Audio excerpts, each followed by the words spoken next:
Now Jesus promises here that in the last days the Son of Man will be revealed again to that same type of group, the royal seed of Abraham, just before the fire falls. Remember, the church never received any more witness. Abraham, and then the promised son that they were looking for was brought right away after that. And the church is looking for the promised son. He will come right after the days of this ministry. He'll be revealed from the heavens. Now we see it too plain. It's got to be. Now the only thing there has to be is something pulsates, gets into a man. God vindicate and tells him and shows him that that is the thing to happen, and you're going to like Moses did. He didn't want to deliver those children, but God spoke to him in a burning bush. He didn't want to go, but he had to go. Moses had heard of him being the great Jehovah, but then he could see him. He was in the form of a pillar of fire. I've heard of thee, but now I see thee. What was he seen in? His word vindicated.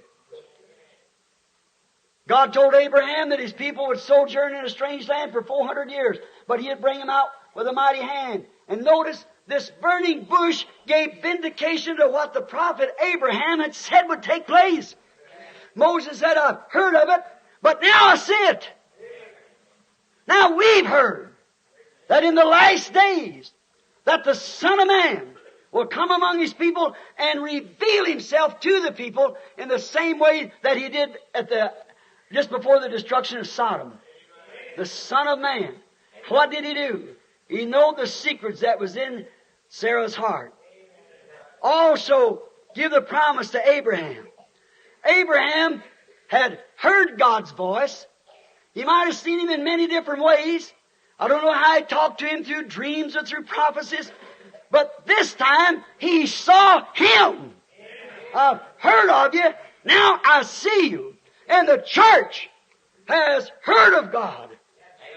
They've read of Him and what He did and the promises He made. But now we see Him with our eyes. Just the same as Job did.